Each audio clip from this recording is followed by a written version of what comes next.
Sri Sai Satcharita, Chapter 23. In reality, this jiva or human soul transcends the three qualities, that is sattva, rajas, and tamas. But being deluded by Maya, he forgets his nature, which is pure consciousness, knowledge, bliss, and thinks that he is the doer and thus entangles himself in endless miseries and does not know the way of deliverance. The only way of deliverance is the loving devotion towards the Guru's feet.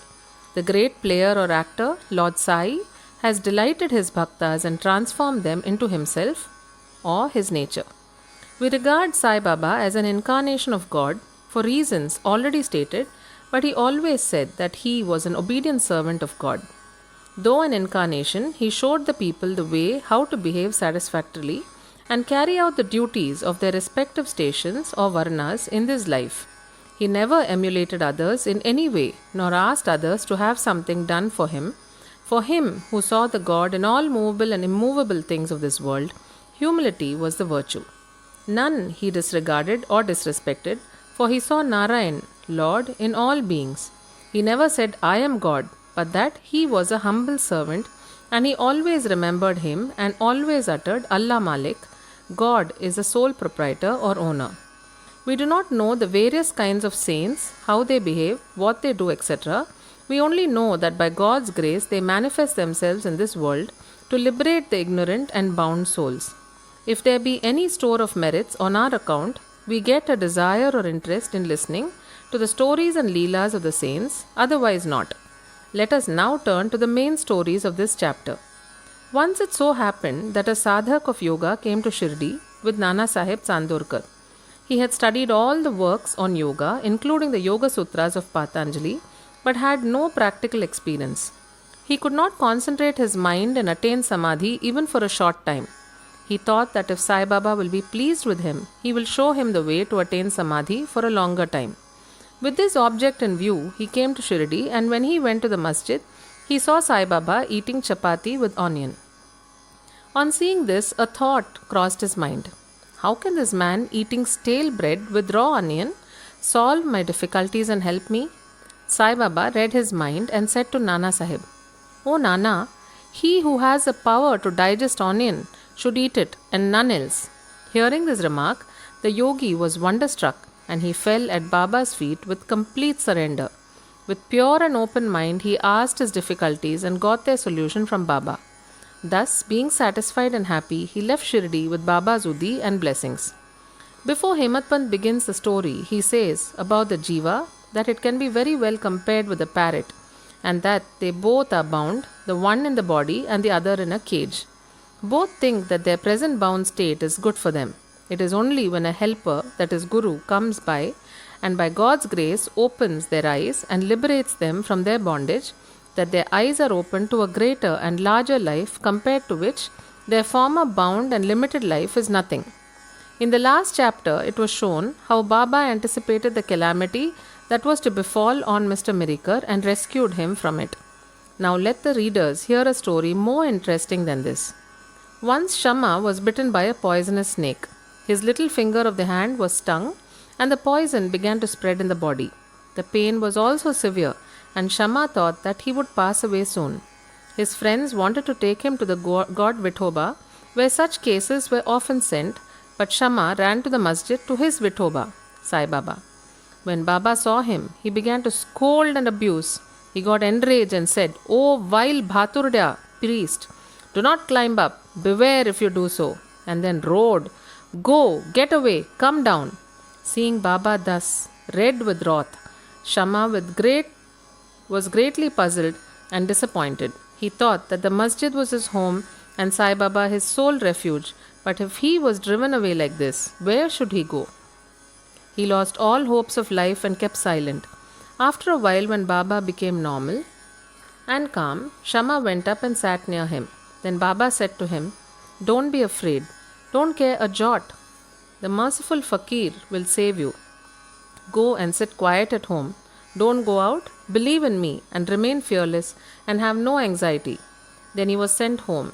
Immediately afterwards, Baba sent Tatya Patil and Kaka Sahib Dikshit to him with instructions to the effect that he should eat what he liked, should move around in the house, but should in no case lie down and sleep. Needless to say that these instructions were acted upon and Shama got all right in a short time. The only thing to be remembered in this connection is this: the words of Baba or the 5 syllabled mantra, that is, go, get away, come down, were not addressed to Shama as it apparently looked, but they were a direct order to the snake and its poison not to rise up and circulate through Shama's body. Like others well versed in Mantra Shastra, he had not to use any incantation, charge rice or water, etc. His words only were most efficacious in saving the life of Shama. Anyone hearing this story and other similar ones will beget firm faith in the feet of Sai Baba, and the only way to cross the ocean of Maya is to remember the feet of Baba in the heart. Once cholera was raging virulently in Shirdi. The residents were much frightened and they stopped all communication with the outside people. The Panch of the village assembled together and decided upon 2 ordinances as a remedy to check and put down the epidemic. They were: 1. No fuel cart should be allowed to come in the village, and 2. No goat should be killed there. If anybody disobeyed these ordinances, they were to be fined by the village authorities and Panch. Baba knew that all these were mere superstitions and therefore he cared a damn for the cholera ordinances. While the ordinances were in force, a fuel cart came there and wanted to enter the village. Everybody knew that there was a dearth or scarcity of fuel in the village. Still, the people began to drive away the fuel cart. Baba came to know of this. He came to the spot and asked the cartman to take the fuel cart to the masjid. None dared to raise his voice against the action of Baba. He wanted fuel for his dhuni, and so he purchased it.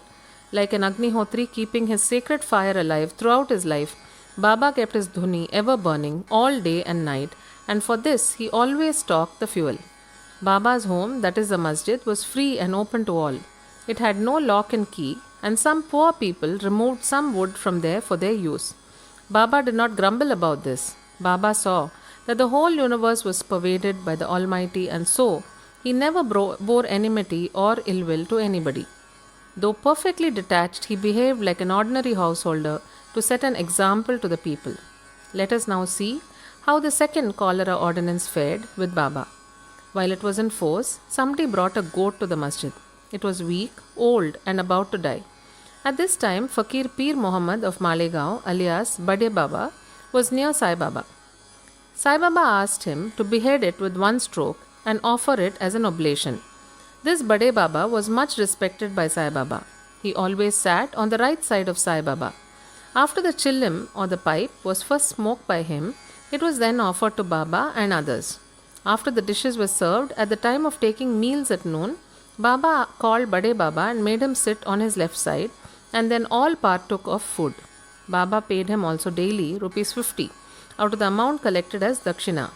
Baba accompanied him 100 steps whenever he went away from the masjid. Such was his position with Baba. But when Baba asked him to behead the goat, he flatly refused, saying why it should be killed for nothing. Then Baba asked Shama to kill it. He went to Radha Krishna Mai and brought a knife from her and placed it before Baba. Knowing the purpose for which the knife was taken, she recalled it. Then Shama went to bring another knife but stayed in the Vada and did not return soon. Then came the turn of Kaka Sahib Dikshit. He was gold, no doubt, but had to be tested. Baba asked him to get a knife and kill the goat. He went to Sathe's Vada and returned with a knife. He was ready to kill it at Baba's bidding. He was born in a pure Brahmin family and never in his life knew killing. Though quite averse to do any act of violence, still he made himself bold to kill the goat. All the people wondered to see that while Bade Baba, a Mohammedan, was unwilling to kill it, but this Brahmin was making preparations to do so. He tightened the dhotar and with a semicircular motion raised his hand with the knife and looked at Baba for the final signal. Baba said, "What are you thinking of? Go on, strike." Then, when the hand was just about to come down, Baba said, "Stop! How cruel you are! Being a Brahmin, you're killing a goat?"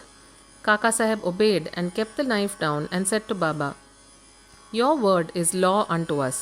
We do not know any other ordinance. We remember you always, meditate on your form and obey you day and night. We do not know or consider whether it is right or wrong to kill, but we do not want to reason or discuss things, but implicit and prompt compliance with Guru's orders is our duty and dharma. Then Baba said to Kaka Sahib that he would himself do the offering and killing business. It was settled that the goat should be disposed of near a place called Takya, where fakirs used to sit. Then, when the goat was being taken to that place, it fell dead on the way. Hemant Pant closes the chapter with a classification of disciples. He says that they are of three kinds: 1. First or best; 2. Second or average; and 3. Third or ordinary. The best kind of disciples are those who guess what their gurus want and immediately carry it out and serve them without waiting for an order from them. The average disciples are those who carry out the orders of their masters to a letter without any delay, and the third kind of disciples are those who go on postponing the carrying out of their order and make mistakes at every step. The disciple should have firm faith backed up by intelligence, and if they add patience to these, their spiritual goal will not be distant. Control of breath, ingoing and outgoing, or hatha yoga, or other difficult practices are not at all necessary. When the disciples get the above mentioned qualities, they become ready for further instructions, and the masters then appear and lead them on in their spiritual path to perfection. In the next chapter, we deal with Baba's interesting wit and humor. Bow to Sri Sai. Peace be to all.